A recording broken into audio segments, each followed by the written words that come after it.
Welcome to Career Tools. This week, Working Remotely, Chapter 2, Meet Up Whenever Possible.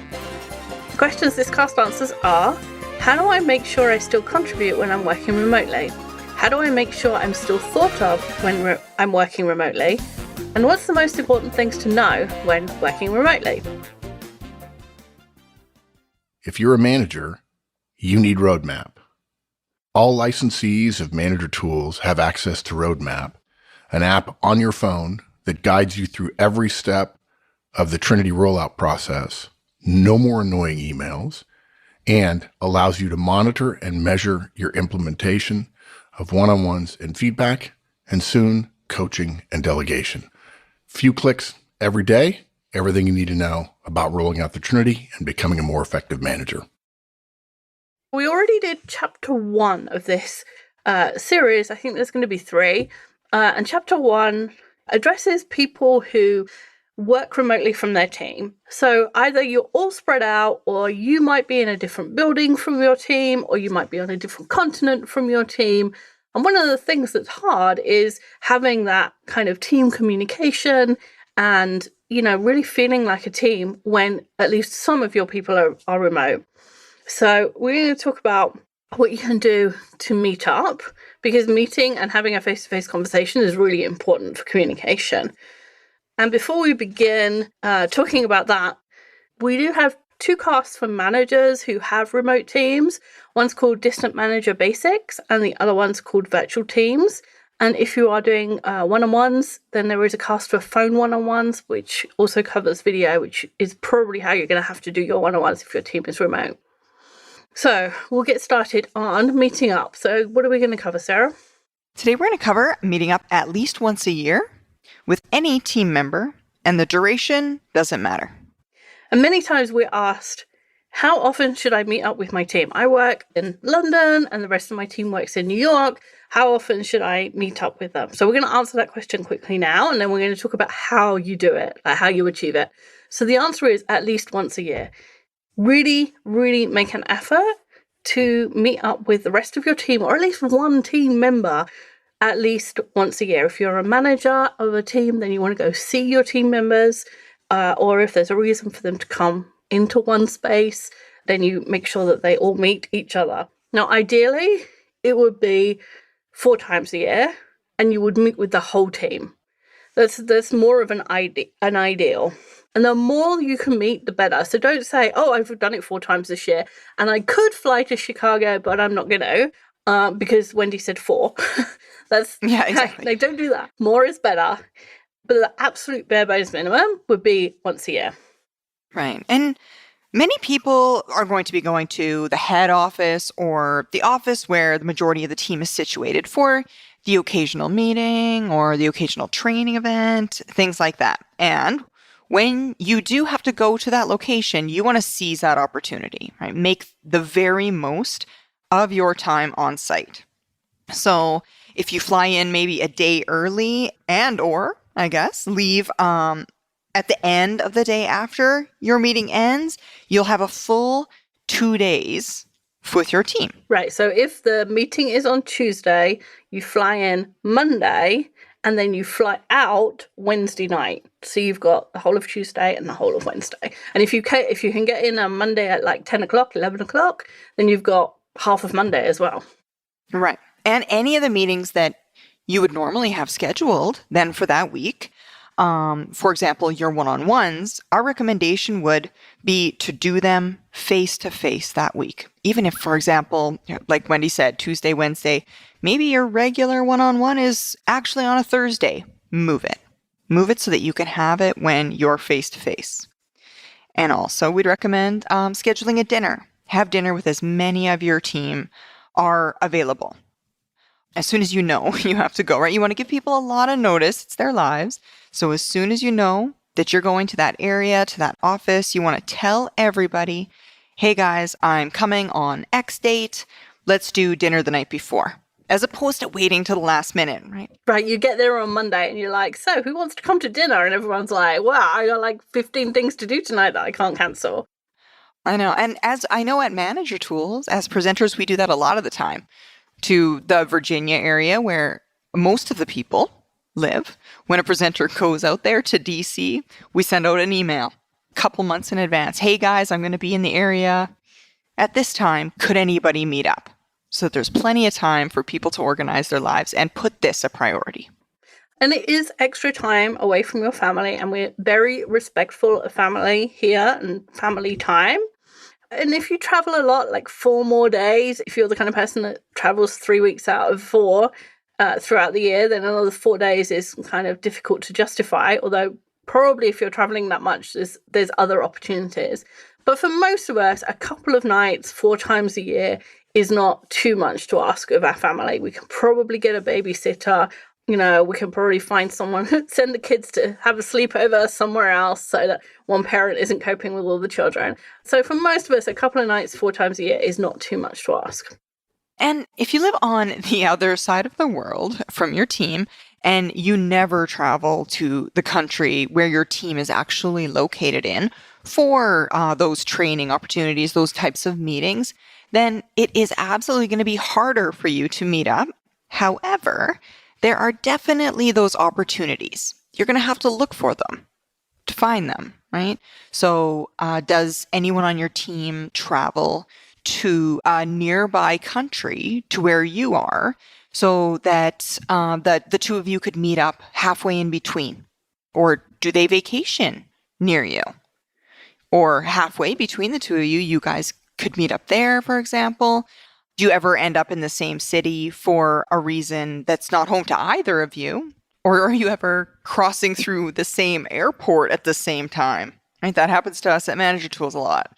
Right? It's like, oh, hey, I'm at Phoenix Airport. Are you? And we just stop in and chat. Even if it's not a home airport, it's not home for anybody. If you're on the road and your paths cross, make an effort to meet up.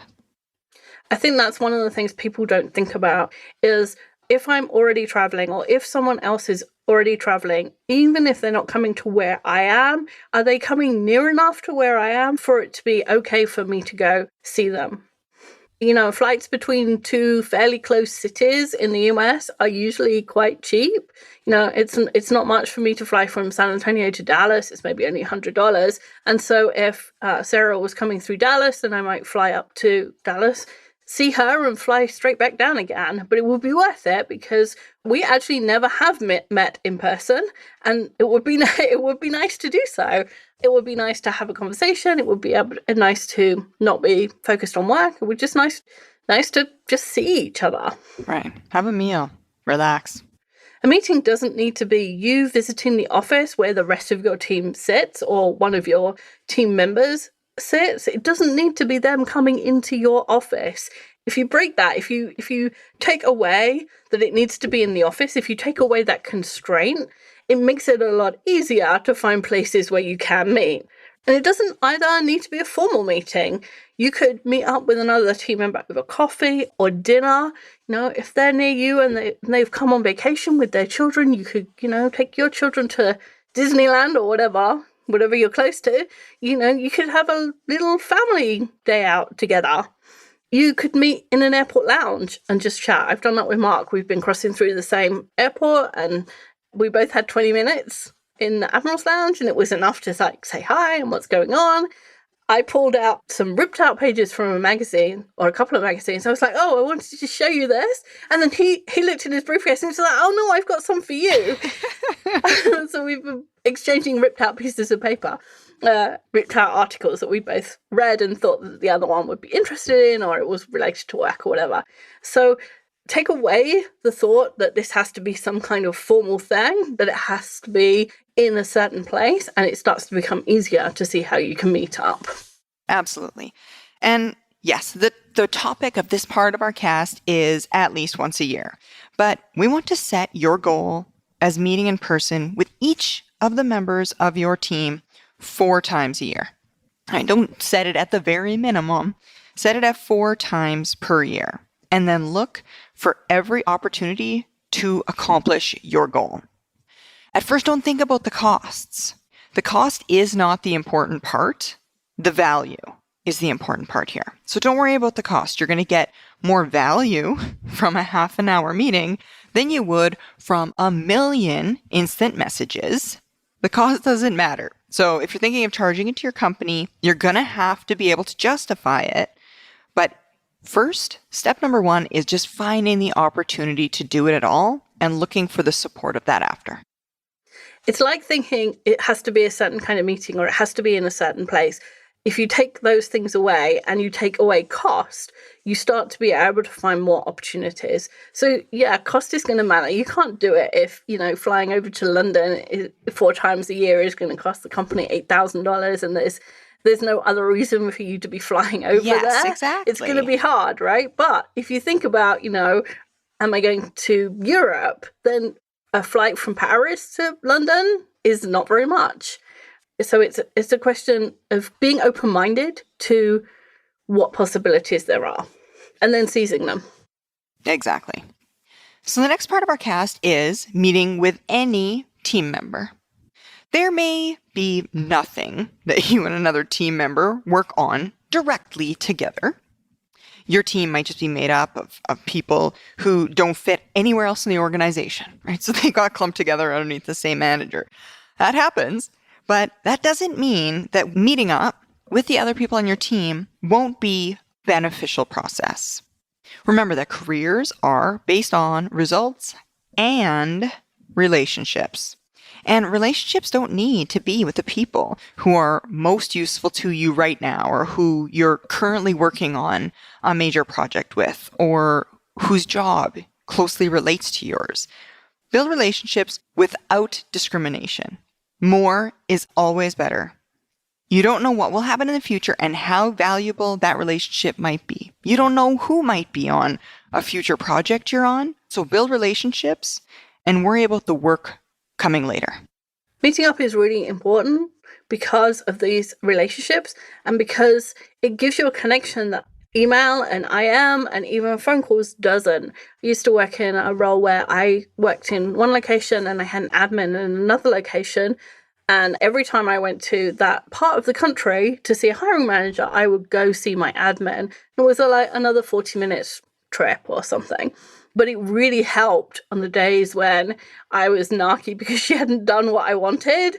We could laugh about it. And there was just something different about seeing her environment and knowing the pressures and that she was under and her strengths and weaknesses, which I got a much better idea of from sitting next to her for a couple of hours than I ever would on our phone calls.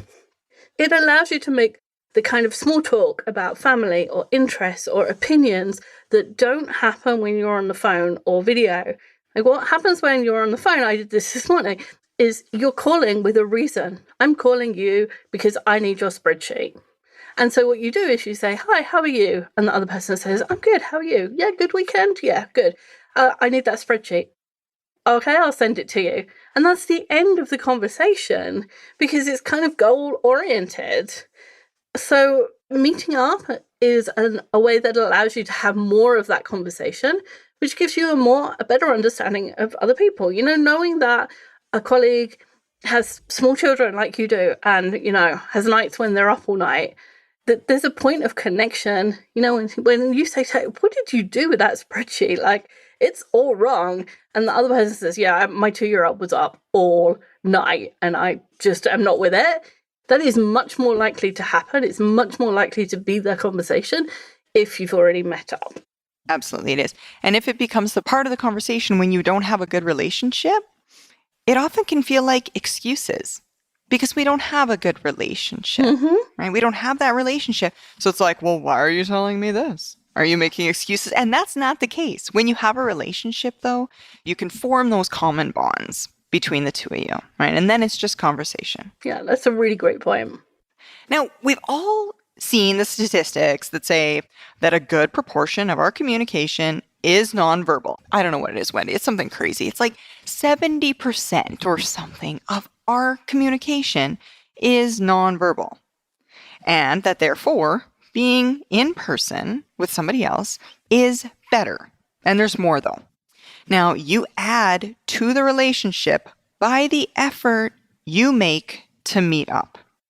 So, for example, if you've delayed a flight or driven to a different city, right? Like Wendy said, I had an admin, was 30 minutes away from there, but it only took an additional 30 minutes of time to get there. Or you've made yourself available at odd times so that somebody can meet up with you. Every time you're making allowances in your own personal comfort, you're sending a message to that other person about how much you value them, you value the relationship, and that goes above and beyond any words that you can ever say to another person.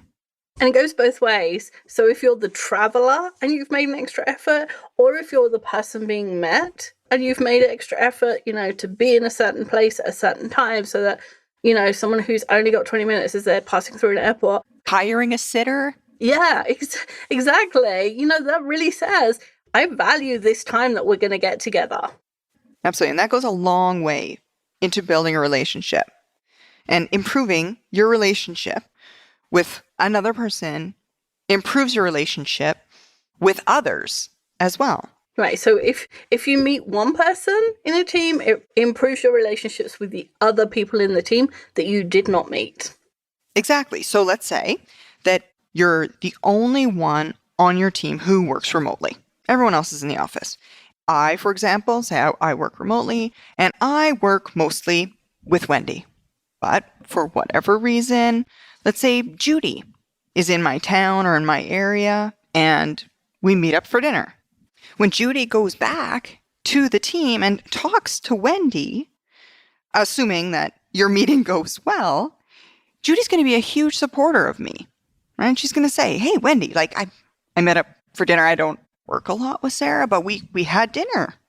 Well, I was in her town, and your good relationship with that person, even though they may not be directly related or working with you in your daily life, will benefit your relationships with all of the others as well.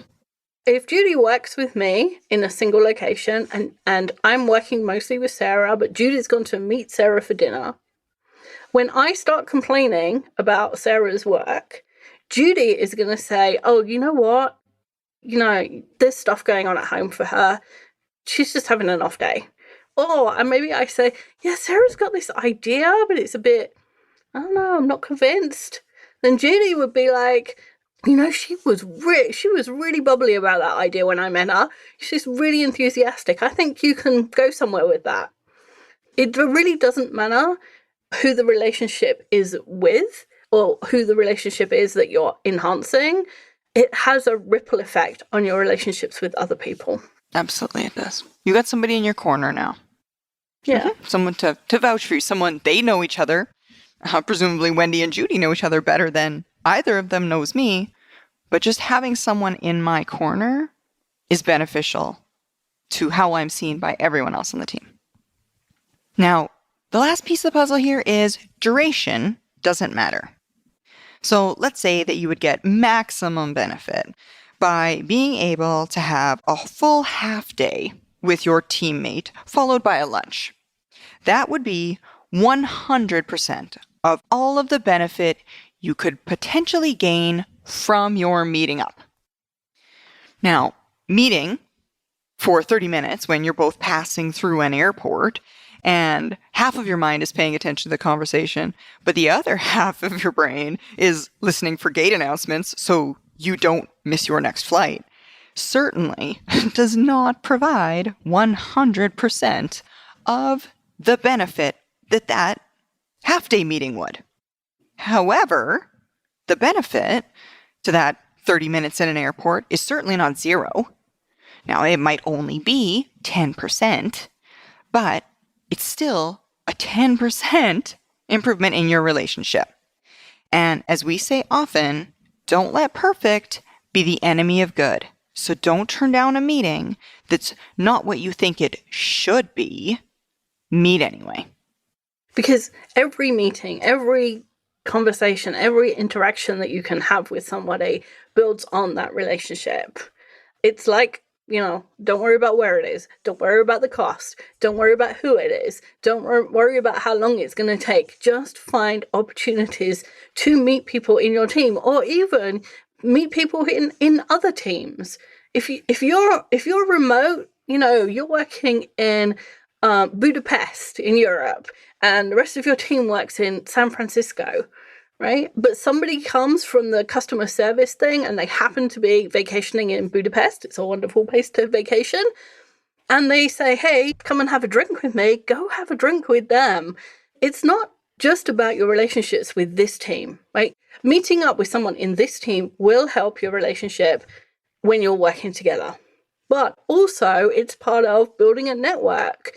If you want to move from Budapest to San Francisco to be on that team, one person in your corner is a great thing to have. And maybe that one person has some kind of insight on how other people moved to San Francisco from Europe. You might, you don't know what information somebody has or how they can be useful.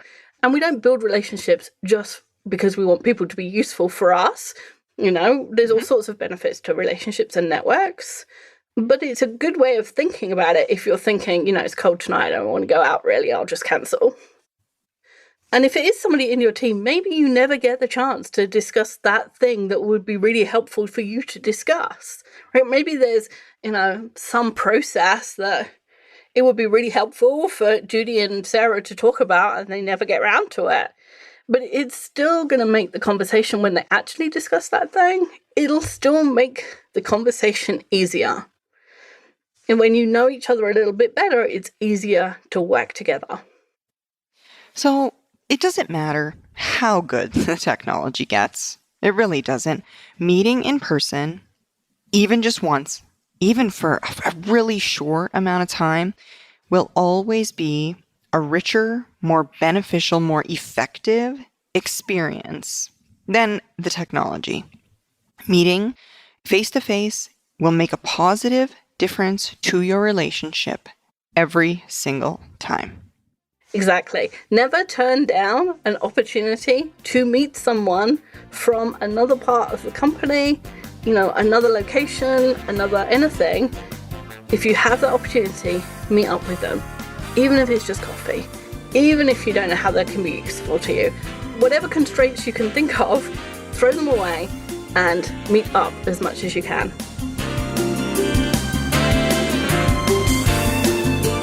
That's it for this week. We'll be back next week with more helpful guidance.